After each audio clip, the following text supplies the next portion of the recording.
Ang programang ito ay rated SPG. Striktong patnubay at gabay ng magulang ang kailangan. Maaaring may masiselang tema, lengguwahe, karahasan, sexual, horror o droga na hindi angkop. Paborito mo rin ba ang Batang Quiapo? Baka pwede namang pahingi ng isang like at share.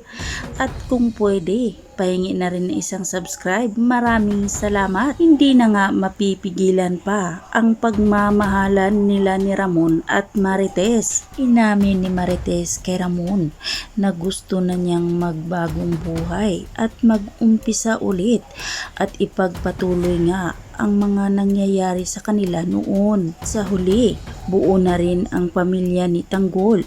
Ngunit ang iniisip ngayon ni Marites ay mas masaya siya kapag nagkasundo na ulit sila ni Tanggol. Binuhay naman ni Ramon ang dugo ni Marites at nilalambing ito. Sinabi ni Ramon kay Marites na wag daw ito mag-alala dahil magkakasundo nga rin daw sila ni Tanggol sa huli. Habang si Tanggol ay umuwi na nga ito sa kanyang mga kaibigan.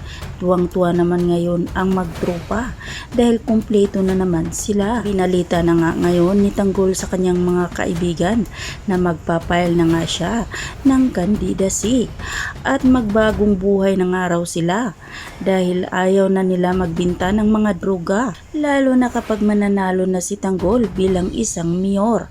Siya na nga ngayon ang magbigay ng magandang pwesto sa kanyang mga kaibigan para hindi na maghihirap ito. Hinihiling ngayon ni Tanggol ang suporta ng kanyang mga kaibigan. Nangako naman si Divina na ibibigay at susuportahan nila si Tanggol. Kaya naman malaking pasasalamat ni Tanggol sa kanyang mga katropa. At di nagtagal, nagpaalam na nga si Tanggol sa kanyang mga kaibigan para mag-file ng candidacy. Pero bago pa man tumuloy si Tanggol, dumaan muna ito sa simbahan. Kaya nang makita ni Padre si Tanggol sa loob ng simbahan ay masaya ito at sinabi niyang susuportahan niya si Tanggol at ipagdasal niya itong manalo. Hiniling lang ni Tanggol na sana hindi siya pababayaan at hindi siya nagkakamali sa kanyang desisyon. Sa kabilang banda may tumawag naman kay Mayor Roberto. Galing nga ito sa police station. Pinaalam nga ngayon kay Roberto na nasa loob ng kulungan sa Erica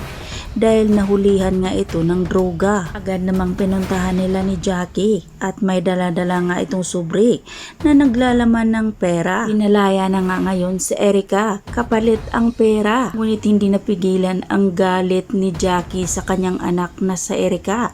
Nasampal niya ito at nasaktan. Ngunit si Roberto todo awat naman kay Jackie dahil ayaw niyang masaktan itong anak niyang si Erica. Kaya sa huli ay si Roberto at Jackie naman ang nagtatalunan dahil konsentidor nga daw itong si Roberto sa kanyang anak. Kabilang banda, nagpang-abot naman ang pamilyang Guerrero at Montenegro sa file candidacy. Nagpang-abot nga ngayon ang pamilyang Guerrero. Galit nga si Gustavo nang makita niya itong si Olivia na kasama itong si Tanggol. Mas lalo pang ginalit ni Olivia ang kanyang pamilya dahil siya na nga mismo ang nag-anunsyo na si Tanggol nga daw ang tatakbo bilang mayor. Kinabahan nga ngayon ang pamilyang Guerrero dahil sinisigaw ng bayan na si Tanggol nga ang dapat maging mayor. Hanggang dito na lang muna tayo mga kaibigan at aabangan na lang natin ang mga susunod pang mga kaganapan